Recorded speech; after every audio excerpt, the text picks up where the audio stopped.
All right, good morning, everyone. Thank you so much for joining the webinar today. And good evening and good night. So no matter where you are joining us from, we are so appreciative of you to be a part of the webinar. You are in the webinar of Lead with Confidence at the intersection of engineering and business, hosted by the Engineering Management Program from the University of Colorado Boulder. And you'll meet a lot of our panelists later, just in a couple minutes. So as we wait for more people to join, we want to learn a little bit about you. Um, Go ahead and share in the Q&A icon. What is something that you want to learn from the webinar today? So the webinar is going to be recorded, and you will all receive a copy of this recording just a few more days. And actually, let me just make sure that it's being recorded. Yes, it is. Okay, great. Perfect. So again, if you're just joining, we are asking all of our students in the audience to put into the Q&A what is something you want to learn from the webinar. The Q&A icon are located at the bottom of Zoom, and right now, because Zoom had went through a lot of iterations, you might have to click the More icon with the three dots to find where that Q&A is. Yeah, so we'll just give people a few more minutes to putting what is something you want to learn from the webinar today. And as we wait, we'll just kind of start to do some self-introductions. All right. So without further ado, here are all the presenters today, and we're going to start with introducing our name, our background, as well as a fact about us. So I'm going to get us started. My name is Shane. I'm the program manager for engineering management in the University of Colorado Boulder, and we call our university CU Boulder. A fact about me is that 3 years ago, I was a grad advisor for this program. So with that, I'm gonna pass it on to Cody. Hi, my name is Cody Jacobs. I'm the online student services and scheduling coordinator for engineering management program. I've been with the program for about 2 years. And a fun fact for me is that I have a vocal studio that I teach on the side. And we're going to pass it over to Wendy. Hi, I'm Wendy Martin, Faculty Director for the Engineering Management Program at CU Boulder. A fun fact about me that no one here has heard, when I was a teenager, I practiced platform diving. And I'll pass it on over to Nicole. Wendy, you're right. I hadn't heard that fun fact before. That is fun. Hey y'all, I am Nicole. I'm the graduate advisor for the engineering management degree on Coursera, and my fun fact pales in comparison to Wendy's. But outside of my role here at CU, I also coach group fitness classes, and I will send it over to India. Hello, all. Thank you for joining. My name is India Vieira. I'm your dedicated enrollment representative at Coursera. I've been with Coursera for over 4 years, and I have a background in higher ed of 6 years.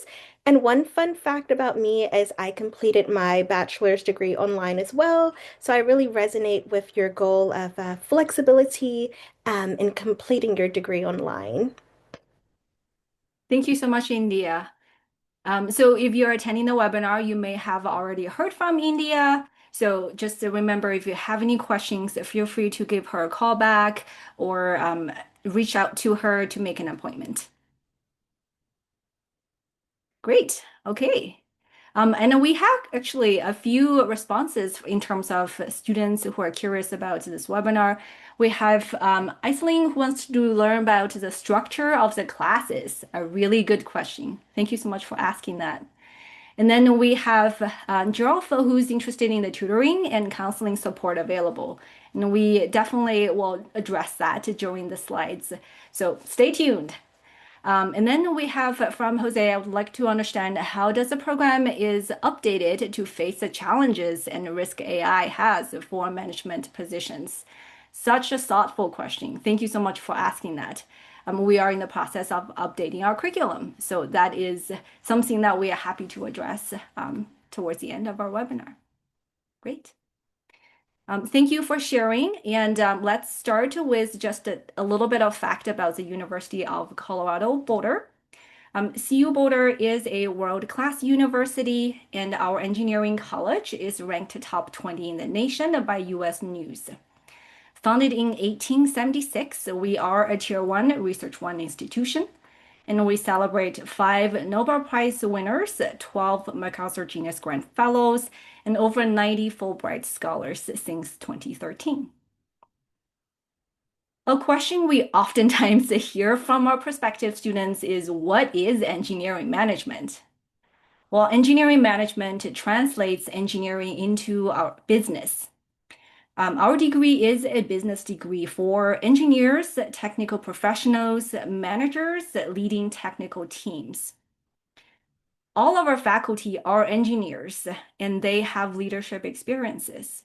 So that's why our coursework and the skills taught in our coursework will be highly applicable to your current role. So no matter if it's project management or product development or system engineering or personal excellence or database decision making, our goal is to make you feel more confident to lead in a technical role or a technical industry. While most of our students are engineers, about 70%, you do not need to be an engineer in order to pursue our degree. In fact, we have actually a lot of our students who are in industries like the tech industry, the healthcare industry, and the public sectors. With that, I'm going to pass it on to Nicole. Yeah, thanks so much for kicking us off, Shane.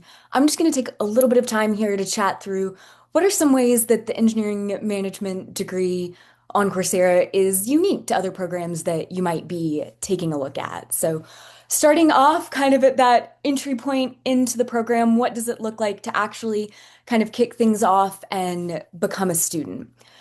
So, our traditional on-campus engineering management program requires a more standard application process with letters of recommendation and those kinds of traditional components that you might be familiar with a standard application. Our engineering management program on Coursera does not have a traditional application, which means no need to submit GRE scores, no need to submit TOEFL scores, no need to submit letters of recommendation, or an application fee. We believe pretty strongly that the biggest indicator of success in the program is actually giving you a chance to take courses and prove that you are capable of succeeding in those classes. So that's why we center formal admissions in the program around what we call performance-based admissions. If you are strong in finance or kind of in more quantitative studies, we generally recommend starting with that pathway course for performance-based admissions in finance for technical managers. But if you find that you might be a little bit stronger in qualitative studies, we generally recommend taking the project management pathway. Both pathways are comprised of our core curriculum courses, so you'll have the opportunity to take all of these courses prior to graduation, but this is just an opportunity to showcase, like, hey, I know my stuff. I've got a background in this, or I'm prepared to complete this work and succeed in this program. So instead of submitting a traditional application, our hope is that by taking those pathway specialization courses, that you have the opportunity to showcase your skill set, and by earning a 3.0 cumulative GPA in those 3 pathways-based courses, that is your qualification for admission. Another little element that makes our program unique is the structure of our curriculum and of our courses. If you've taken a look at our curriculum webpage, you may have noticed that the engineering management degree requires 30 credits or 30 courses. So each course is in a bite-sized chunk that's 1 credit. In our traditional on-campus program, each course is generally worth about 3 credit hours. But here in the Coursera program, we're focused on smaller pieces. And that's because that's what the research has time and time again shown is actually a lot more successful for most learners. That being able to digest smaller chunks of information more frequently, as opposed to understanding larger ideas and having a longer time to kind of think through them, is actually the better way for that information to soak in and then become something that you can apply in your professional career. So, all of that being said, each of those 30 courses are 1 credit hour. And we generally find that you can spend about 5 to 8 hours per week on each class. Um, I will say, even though the courses are shorter, the program does still cover the same rigorous content that our on-campus program does. The courses are developed by our faculty who have industry experience. And really, our faculty's core commitment is that when you walk away from this program, that you're able to take what you've learned and actually apply it in the real world in your career. So as you advance through the program, you'll benefit from a curriculum that focuses on leadership and finance and project management, as well as communication and strategic planning and marketing and innovation management. Um, so we kind of utilize that mastery learning to ensure that you understand those important concepts at smaller increments along the way. That way we can build, and that foundation of understanding is as firm as it can be. Kind of taking that idea of smaller bite-sized chunks, that usually means that you're working through the curriculum at a slightly faster pace. We do have 8-week sessions to complete a course. I generally see folks completing courses in a little bit of a shorter time, generally in about 4 to 6 weeks, but you've got up to 8 weeks in any given session to complete courses. And that does mean that we've got 6 sessions over the course of a calendar year. So that breaks down if you're, I kind of like to think about it in seasons. So for example, in the spring season, we've got spring one's 8-week session, and then we've got spring two's 8-week session. And then kind of the same thing over the summer season. We'll see that 8-week session in summer one, and then again in summer two, and then the same thing in the fall. So kind of with this structure in mind, I would say the vast majority of students generally complete the degree somewhere in the neighborhood of 1 to 2 years. But the program is flexible. You could always choose to take things a little bit more slowly if that's a better fit for you and the obligations that you have in your professional or your personal career. The only limit that we're really looking at is from the session in which you kick things off and take that first class. You've got a total of 8 calendar years to complete the program, and that's just a standard at the graduate level here at CU. One additional piece that is kind of unique to our structure is the idea of paying as you go. So, really, what I kind of like to think about that as is traditionally speaking, students will pay for an entire semester at once. You register one time at the beginning of a semester, and you would pay for all of those courses at once, which generally means that you have a really large bill that you have to pay up front.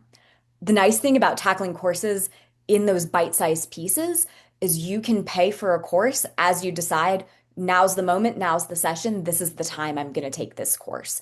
So if you decide right now I'm only going to take 1 credit to kick off spring two, then you'll just pay for that 1 credit. But say we get a couple weeks into spring two and maybe a project gets taken off your plate at work and you realize, oh, maybe I've got a little bit more time on my hands. I'll add in one additional course this section. That would be the moment that you would pay for that course. So tuition is around $667 per credit hour, so per course. So for the total for the degree for all 30 of those credits, you can see the total cost for the degree on the screen. And as I mentioned, you're always paying as you go and as you choose to take on a given course. So a little bit of flexibility there when it comes to spacing out what that cost could look like. We do offer a number of different payment options. You could pay by standard US checking or savings account. We also do take credit and debit card with a little bit of a service fee there. And we are also able to do wire transfer via Flywire as well. You don't usually get course access until after you make that payment and complete all of your onboarding steps. So our recommendation is always if you decide that this is the moment, this is the session that I'm going to take this course, we do just recommend that you make the payment and complete those onboarding steps in a timely fashion, just so you're able to give yourself as much time as you can to actually dig into the course material, because that's the most important piece. And with that, I will pass it over to Wendy. Thank you, Nicole. Nicole's covered what is unique about the program. I want to talk about what is the same as our traditional program. And the first thing is you get the exact same diploma as our on-campus traditional students get. So it's the exact same credential. There's nothing on your diploma that would say that you took these courses online as opposed to taking them in the classroom. You will earn a fully accredited Master of Engineering and Engineering Management through CU Boulder. And you're invited to attend commencement with us on campus and graduate with your peers during your graduation term. You'll also receive access to career services. So you'll have lifelong access to Handshake, and that's the system we use, SU Boulder for career services.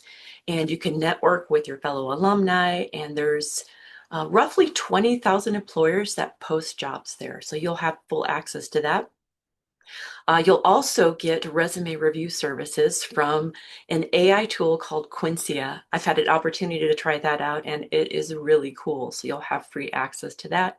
And after you graduate, you'll join our Alumni Association, which is Forever Buffs.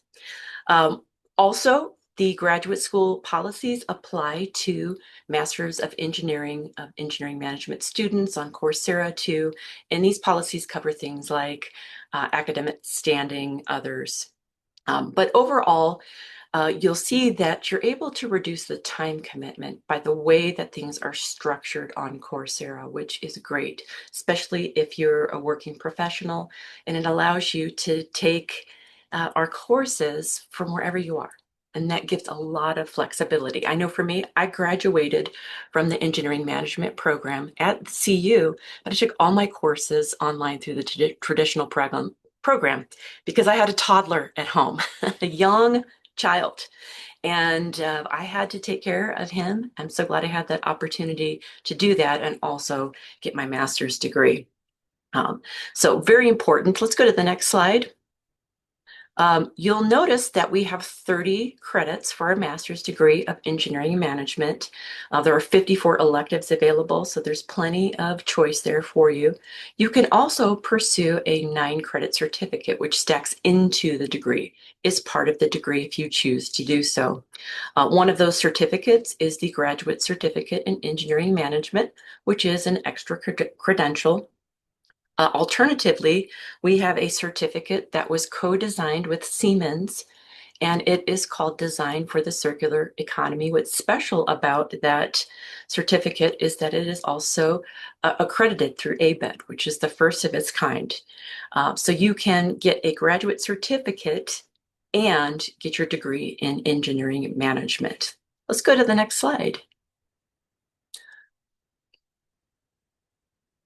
One thing that I really do like about our degree on Coursera is that the curriculum is completely stackable. So you can start with a non-credit pathway first through a specialization using a Coursera subscription, the monthly subscription.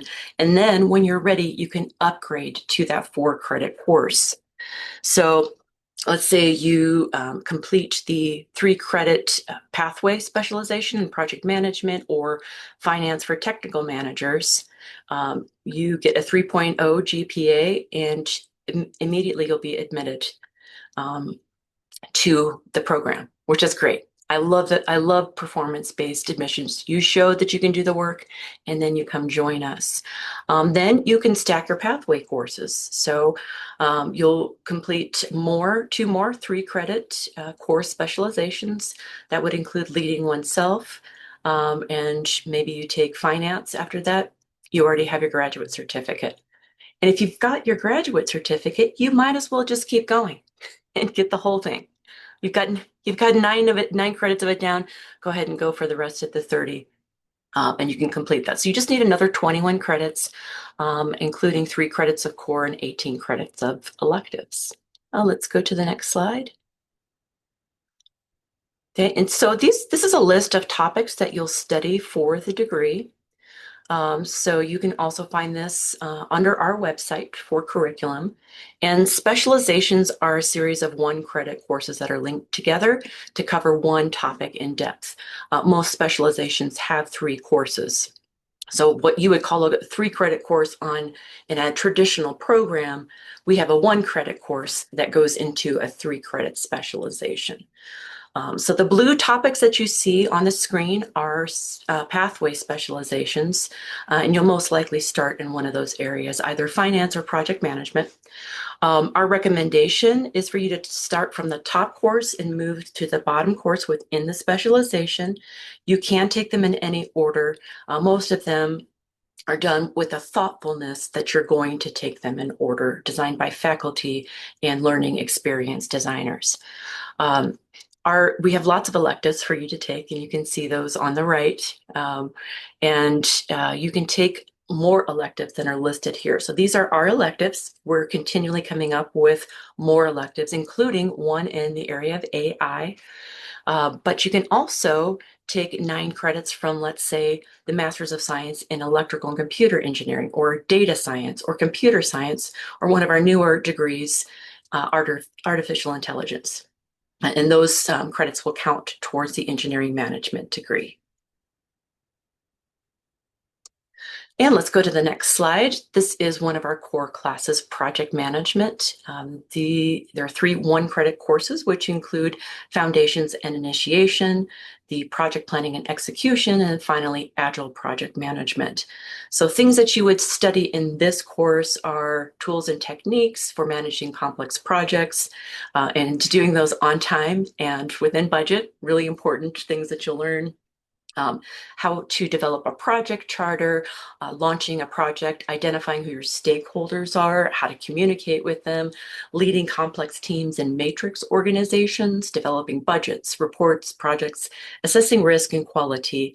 You'll also work on a project that follows you through the 3 courses so that you can apply your learning and learn how to do a project. Let's go to the next one. And this one is our other pathway course, which is the finance course. And the finance course covers several topics here. One thing that is important for people in technical positions and engineering.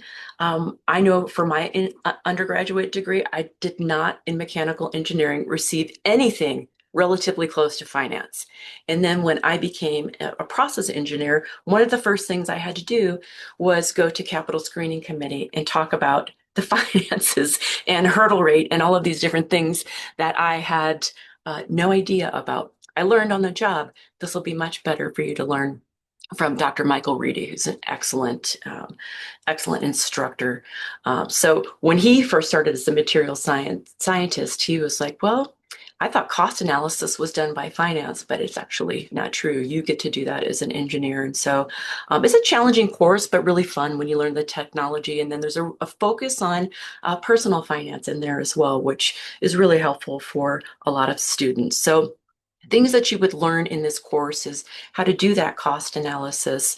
What are the metrics that are important to those who are in upper management, C-level employees?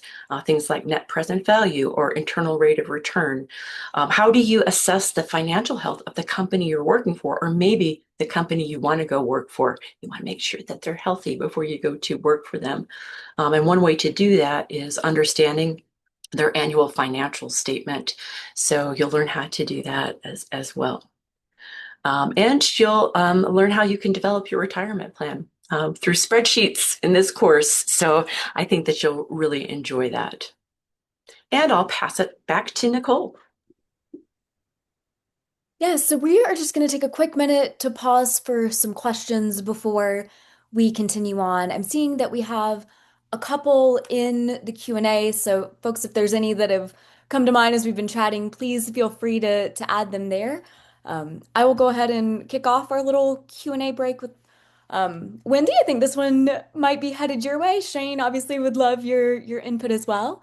We've got a question about how frequently the engineering management curriculum is updated and just wanting to be assured that, as the field progresses, that we're working with the information that is most relevant and most up to date. I'll go ahead and answer that one. Thanks, Nicole. Um, Paul, great question. We review and potentially refresh our courses every 3 years. We're currently in a course refresh process. We are just finishing up technical communication and leading oneself and moving into project management and the finance course. I understand you may have experience with the ECE. What we do in our program is make sure that those assets are updated so that you have the latest information on what is happening in the domain of engineering management. Awesome. Thanks so much, Wendy. And I think in a similar vein, we had a question that Shane mentioned earlier about understanding how the program is updated to face challenges and risks that AI has for management positions. Yeah, I can answer that one as well. Jose, that is a great question as well. It's something that we talk a lot about in our meetings in engineering management with faculty and staff. We do have what do I want to call this? A core working group with AI, led by one of our professors, Ron Duran. And Professor Duran is teaching a class right now about the intersection of AI and leadership and really discerning between what is AI good at and what is humanistic intelligence. And so we're going to bring that course to Coursera. I'm really excited about that. But definitely, Jose, we are thinking about that as we refresh our courses and go through that process. What does that look like and what are the considerations that you'll have to face as a manager, specifically an engineering manager? Thanks so much, Wendy. And a question from Dylan. Can you get both certificates through the master's program? So could you get both the engineering management certificate and the design for circular economy certificate? I will pass this one over to Shane. Absolutely, yes. So the engineering management certificate is actually consisted of the 9 credits of our degree core. So as you are finishing with your MEM degree, you will be actually earning that engineering management certificate. Just remember to declare that before you graduate. The Design for Circular Economy certificate, that one will stack into your 18 credits of electives. So yes, students can stack both certificates into your degree and you will still be within that 30 credits of the degree limit. Awesome. Thanks so much, Shane. One question from Sarah, are the 8-week sessions flexible, meaning that they could start at any time, or do they run on a fixed schedule with set start and end dates? I'm happy to tackle this one. Great question, Sarah. I will send you via the chat a link to our Coursera calendar. Those 8-week sessions are fixed. What you do within those 8-week sessions, so how you choose to tackle the curriculum of any course within that 8-week, is completely at your discretion. But the 8-week windows in which you would register and enroll for a course, and then the time frame that you would need to complete that course is a fixed 8-week window. Great question. All right. I think for now we are in a good place. Shane, I'm going to send it back to you. Yeah, thanks so much, Nicole. And thank you so much for this thoughtful questions from audience. Again, we will address more of the questions at the end of our webinar. This is just our halfway point. We want to make sure that we take a moment to listen to you and then just hear from you, checking with you. A reminder that just if you have any questions or comments, feel free to use the Q&A icon, not the raise your hand icon. So we are just trying to manage all the questions from our audience and making sure we can address those as much as we can. So we have a few more slides. Stay tuned. All right. I think some of you actually asked this question already. How do you get started? Well, there are 2 ways to get started. Students can start with non-credit or they can start with 4 credit. If you're not sure, I'm not ready for a whole degree, maybe in the future. Well, I'm curious about the content. Well, the non-credit might be a great way for you to get started with us. With a Coursera subscription, you will be able to access most of our videos and readings and quizzes from our courses. And after you are done with that, you will earn that Coursera certification of completion, which you can mark it on your LinkedIn. What you do not get in the non-credit side is a letter grade or CU Boulder academic credit.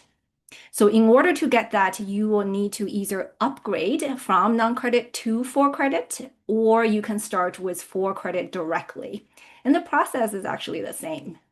So to do that, students will create an account with CU Boulder using our account creation form, which we'll show you in a little bit. Enroll in our courses and pay CU Boulder tuition.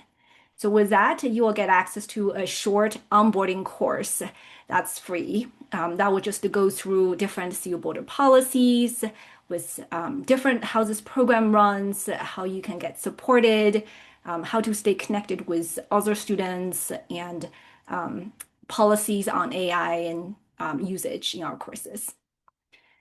Once you finish that onboarding course, you will get access to the additional for credit side that include additional assessments and most importantly, a final exam or final project. So when you complete that, then you will have that letter grade that will count towards your degree. And when you pay tuition to CU Boulder, you also get access to additional student services. So I think one of you asked about tutoring and counseling services available. We do have what we call course facilitators, and they are a great team of teaching assistants who have weekly office hours. They also answer student emails. So if you have a question about how it works in your course or just a question about clarifying a final requirement, feel free to reach out to them once you're on the for credit side. An additional perk of being a CU Boulder student, beside access to course facilitators, access to career services, is that you also will have access to all the non-credit courses, not only from our engineering management degree, but the other degrees from CU Boulder on Coursera, like the Master of Science in Data Science, Computer Science, Artificial Intelligence, or electrical computer engineering, learn how to make chips for free. So once you become a student, a tuition student for CU Boulder, you do have access to those courses. And remember what Wendy said before, that you can stack up to 9 credits from those other CU Boulder Coursera degrees into our degree. If this seems like a lot of information, then once you become a student, you will be able to connect with Nicole, and she will be able to walk you through that process. And before that, feel free to reach out to India. She can share information to you. So you might be wondering about what is a typical learner journey like? Well, most of our students might be like Mohammed here, where you might be starting from that 3 credit of pathway specialization. So either finance for technical managers or project management. Once you earn that 3.0 GPA, that means you'll be admitted to our degree. And you only need to complete 27 more credits.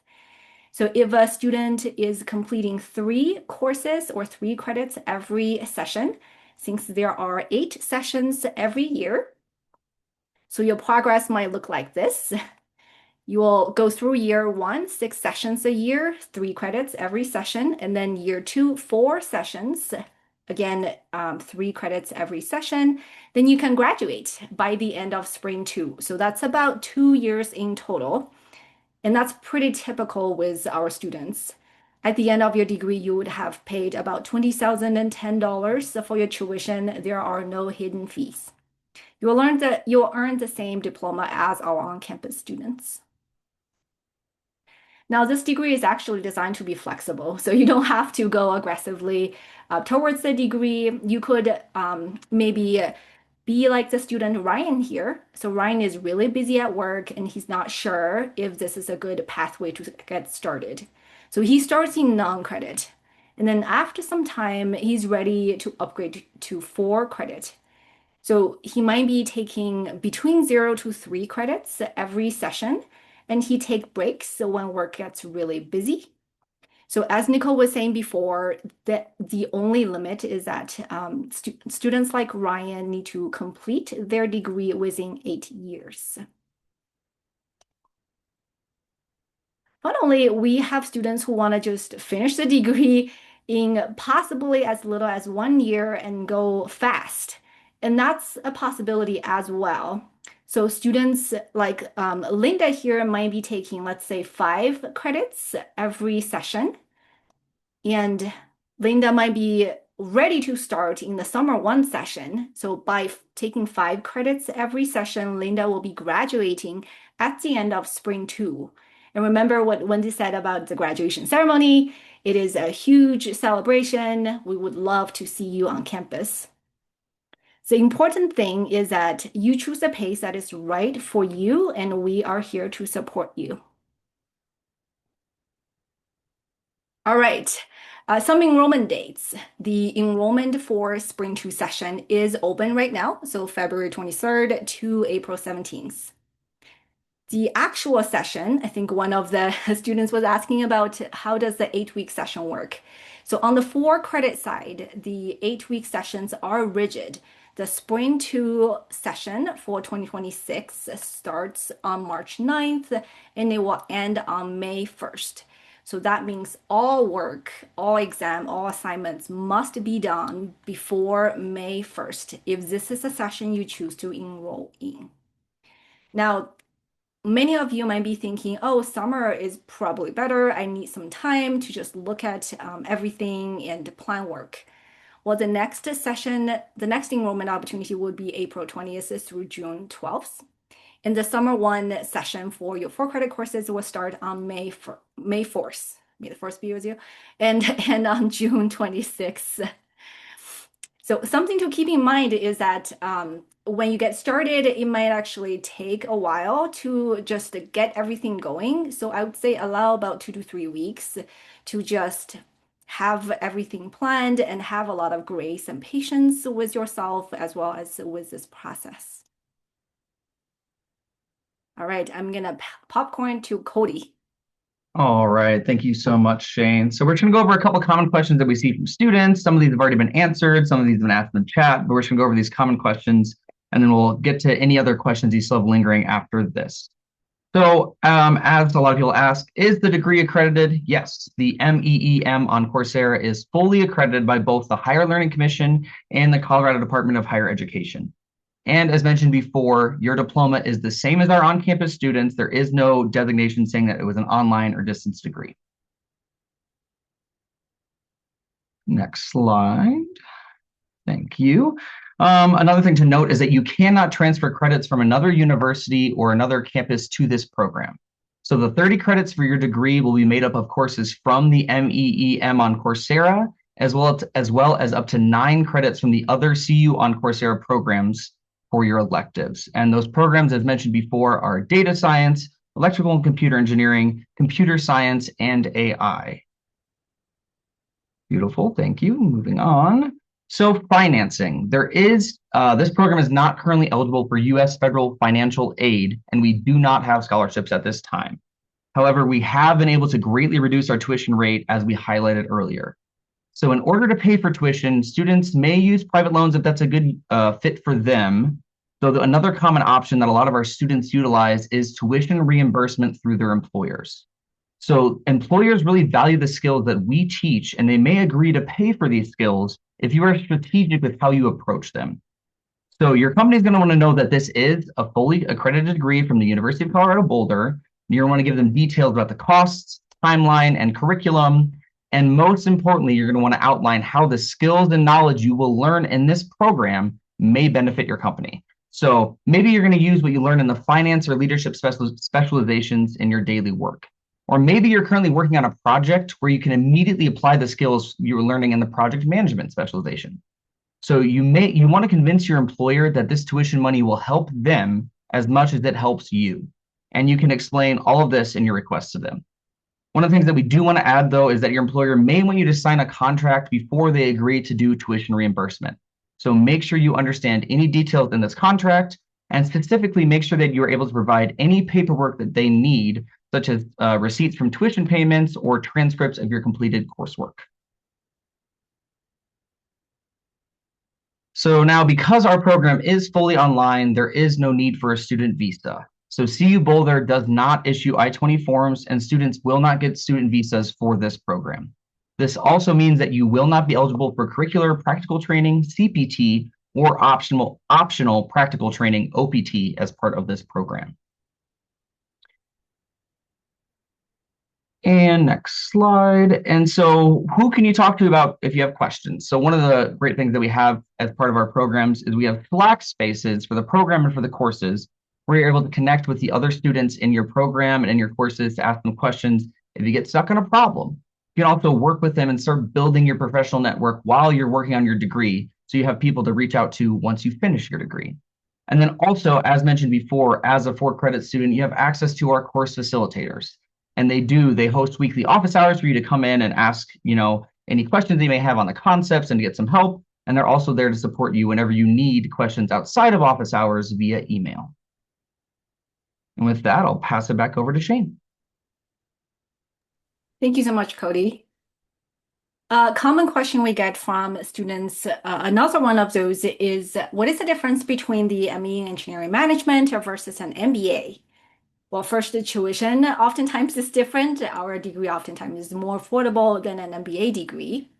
Years of experience can be different too. So for a lot of our engineering management students, they are in early to mid-career, while MBA students might be in mid to late career.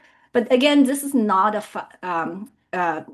fast and hard rule. It is a lot of our students have more than 10 or 20 years of experience, and they bring so much richness and expertise into the coursework. And when they connect with other students, so there's that richness of student body experience we have. Another difference might be that engineering management students work with technical professionals with technical products and usually or in technical industries. While an MBA student might be working with, for example, the marketing team or the finance department, a engineering management student sometimes will be working with a team of construction within the construction and civil engineering sector. They might be working to launch satellites. They might be working on smartphones or working on cars or biomedical equipment or products. Curriculum and topics can be pretty similar. Both of us, our degrees, both of the engineering management and the MBA degrees will have courses like finance and marketing, but the engineering management degrees will have courses like system engineering, resilience for engineering, package or product design for the circular economy, while an MBA student might be learning more about accounting and consumer behavior or microeconomics and macroeconomics. What about careers? Well, according to salary.com, the engineering manager's median salary in the United States is about $156,000 a year. According to US Bureau of Labor Stats, it's a little bit higher. It's $167,000 a year.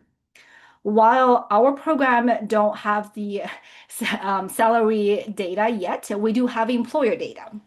So we have a lot of students who are coming from the aerospace and defense sectors. They may be working for companies like Boeing or Lockheed Martin or Sierra Space or the Air Force.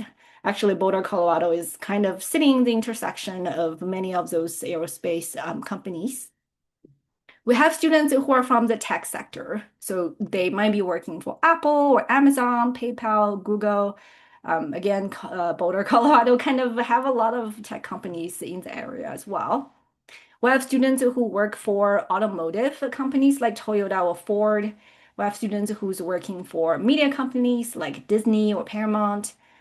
Students from telecommunication companies like Verizon And we have students from the finance services like JP Morgan, MasterCard, and we have alumni who works in energy or healthcare, construction, manufacturing, as well as the public sectors.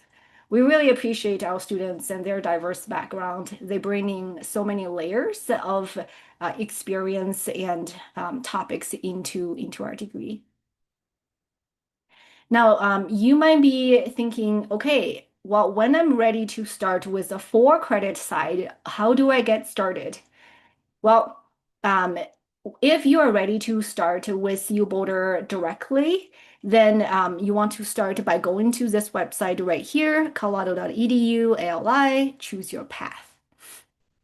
Since you would be likely a new student, unless you've taken courses from other degree programs before, most of you will be a new student. So then go ahead and click on new student. You'll be prompted to create a CU Boulder account. And after that, it is very important to just watch your emails in the next couple weeks in case you're receiving additional instructions. So make sure you check your emails just once every couple of days, or maybe even daily, to make sure you're not missing any important reminders. After that, make sure that you are activating your CU Boulder identity key and your CU Boulder Outlook email. So a couple more steps on the CU Boulder side of it, making sure that once you have your CU Boulder login information, that is what we call identity key. Make sure that you're linking your Coursera account with your CU Boulder student account. That way, your progress from any non-credit courses from Coursera will transfer to the for-credit side. The onboarding course is required. It's a short free course that goes through different policies and how these programs work. So make sure that you do complete that so you get access to all the for-credit side and additional assessments. Finally, you will be able to enroll, and this is what that enrollment page looks like. You can click from your Buff portal and then go to class search and find the course you are interested in. So our degree, engineering management, the prefix is EMEA. Once you put the course into your shopping cart and you pay tuition, so check it out, just like Amazon, you'll be able to see those courses showing up on your Buff portal. And this is a screenshot of Buff portal. Again, if this process it seems a little more too complicated, then feel free to rely on India, or after you become a for-credit student, to reach out to Nicole. They're here to support you. And here we have something fun. If you would like to meet our faculty, our advisor, like Wendy and Nicole, then please RSVP to this event. On April 9th, 5 p.m. Pacific time in Mountain View, California, we are going to have a See You on the Road event. So this is an event to really bring students together. Oftentimes these online degrees, so we don't have a lot of time to connect with our students. So this is an opportunity for you to meet with our current students, for you to meet with other students from other programs from the CU Boulder master degrees. So like data science students, computer science, artificial intelligence students, or the electrical engineering students. You can ask them any questions about their experiences too. You'll meet our faculty and staff. You'll get a free meal out of that as well. So if you are in the area, this is a great thing to check out. All right, okay. So that's everything. If you have more thoughts and questions, please feel free to check out our Coursera website listed here. And feel free to take a screenshot of this QR code here. And this is India's calendar appointment. Feel free to make an appointment with her and book with her if you have any questions on top of your head. So with that, I'm gonna pass it over to Nicole and see if we have any additional questions from our students. Yes, feel free, folks, as we're kind of wrapping up. We have about 10 minutes left on the clock for any questions that might be top of mind. So please feel free to continue to include those in the Q&A box, and we'll take the next 10 minutes to address those. I think one question that we touched on a little bit that I think might be helpful for us to kind of chat about as a larger group. Shane, if you might be able to shed a little bit more light on the distinction between the enrollment window and when you can register for courses in a session versus when you would have access to those 4 credit courses.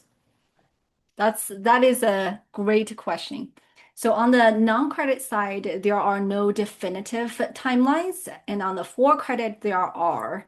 So let me actually go back to that slide.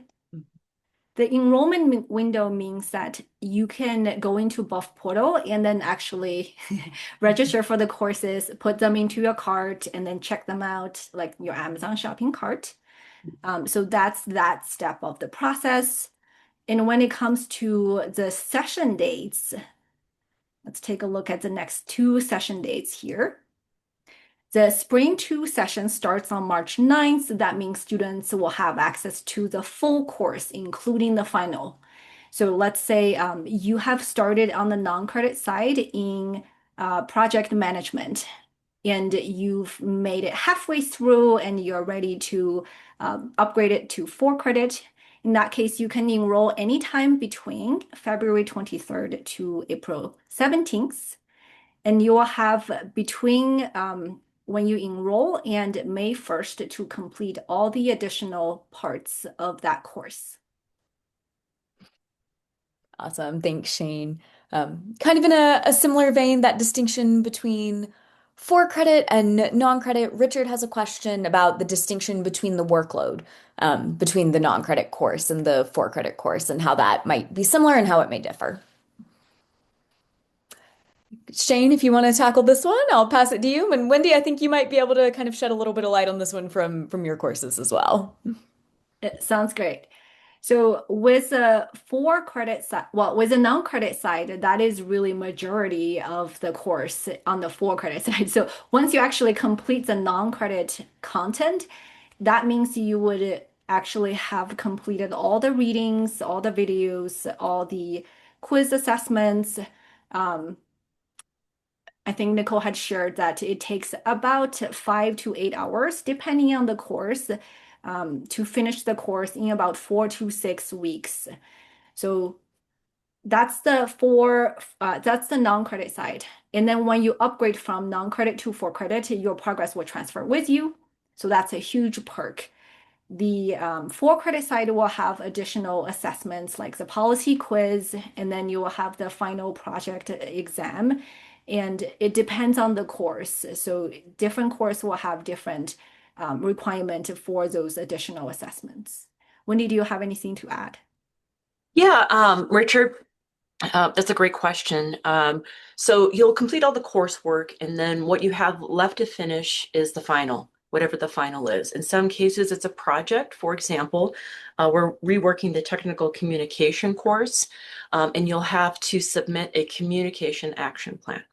And what you're going to do for that. But here's the thing is that we have set it up so that it's scaffolded, so you build that while you take the course, and then at the end, you'll submit that. So that particular course is designed a little bit differently.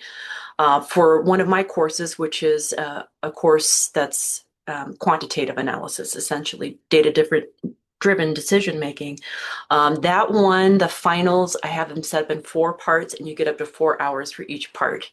So it's a little bit more work because it's quantitative in nature and it's challenging graduate level work. That said, you should totally take that course because you'll learn double. So it's a little bit longer, but you'll be well prepared to take the finals. It's open code, open note when you take the final for that particular course. So it's going to vary depending on what the learning objectives of the course and how the course is designed in the first place. Awesome. Thank you so much. We do have a question. Our finals, kind of following up on what you were just discussing, Wendy, if finals are typically open note and open book for most of our courses. For most of our courses, yes. Some courses, if you take them, they have a proctored exam. Not in our program, but in other programs. ECE is one of those programs, Paul. Awesome. Thanks, Wendy. And uh, Wendy, you got you in Yeah, the spotlight right now. We've had a few questions about the preparation that the program would provide if students would be interested in pursuing a PhD afterwards. yeah. So if you could shed a little bit of light on that. Sure, Jose, it really depends on what PhD you're pursuing and what the program would prepare you for. This is a professional master's program, not a master's of science program. So, master's of science program typically is going to be a thesis master's, and you'll have to do some research to produce that thesis. And so, if you're trying to go into a master's of science program, it may be more challenging to do so. But let's say you want to be in something like engineering education. This might be a pathway to that. And it would be best to talk to the university that you're interested in going to. But this is designed as a terminal degree, meaning this would be the last degree that you would get. That certainly doesn't mean that you can't get a PhD, because we've had other students after this pursue their PhD work. Yes, I just want to add a couple notes that we do have at least two students I'm aware of that went to pursue PhD programs. One pursued in a degree of organizational leadership. Awesome. Thanks so much, y'all. Um, Question about whether courses are pass-fail percentage or if we're looking more exclusively at assigning a letter grade at the end of each session. Shane, I'll let you tackle this one. Sure. On the for credit side, yes, the course will be letter graded, and you will be able to see the descriptions from the course syllabus that is early on in the for credit course. So make sure you do read that so you understand, where you might be, but you will be able to see what grade you have as you move through the course. You will see that on the Coursera student portal to kind of project what grade you're reaching. Sorry about that. Thanks so much, Shane. Question regarding if readings from our courses are able to be saved outside of Coursera, off platform, and then utilized for future reference. Shane, I will send this one back your way. It sounds good. So actually, Aislinn, if you become a full credit student with our degree and you graduate, you will retain access to your coursework. You'll probably lose access to the final because academic integrity reasons, but you'll retain access to all the readings and all the videos as an alumni. Awesome. Thank you so much, Shane. Richard clarified that his question was specifically for the final exam. The example that he gave was, let's say that he has a 95% in the course before the final, and then a 20% on the final exam. Would that be a fail, or would that final just be averaged into the total? I'll Wendy, grab I'll let that you one. speak on this one. Yeah. Yeah, Richard, good question. It depends on what the weighting is for the final. And so I think in one of my courses, the weighting is a 15%, and another one it's 25%. That's up to the instructor of record, whoever is teaching that course. I don't know what the other programs do, but those are a couple of weightings. So it's weighted, and that's what you can expect. Now, I would say that if you have studied hard and you've learned the material, the 20% is not a likely score for the final exam. And we're trying to set you up for success. Awesome. Thanks so much, Wendy.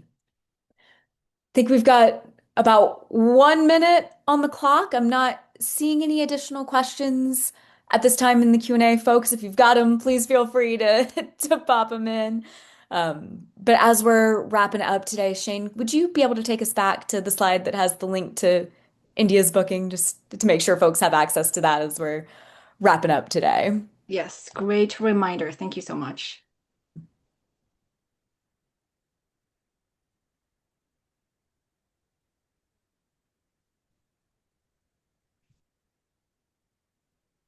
Looks like we do have a question from Jeff in the chat, one final one before we wrap up, specifically asking if a 529 plan could be utilized as a means to pay for the degree.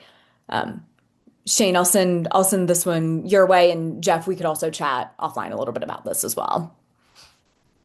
Yeah, that's a great question. If I'm thinking right, I think that is a military assistant plan. And if that's the case, then typically there is a whole set of policies to guide how this is reimbursed.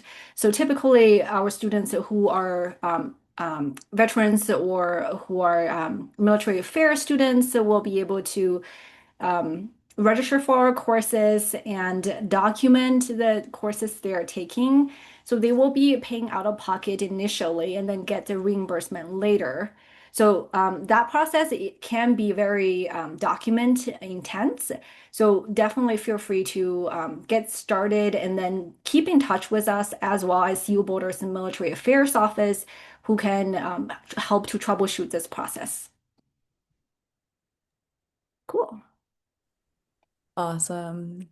We are at time, so just to be respectful of everyone's time, I'll give it one more minute to pop some questions in the Q&A, but I think we'll wrap up here. Great. Well, thank you so much, Nicole. And sorry, Jeff, I realized that, yep, it's a college saving plan. Okay. Um, in that case, we will follow up with you later. Thank you for the clarification. Great. Well, thank you so much for all your time. You will receive a copy of this recording in just a few more days. And we hope to see you in one of our courses in the future, non-credit or for credit. With that, have a wonderful rest of your day and happy learning. Thanks for joining. Bye, everyone.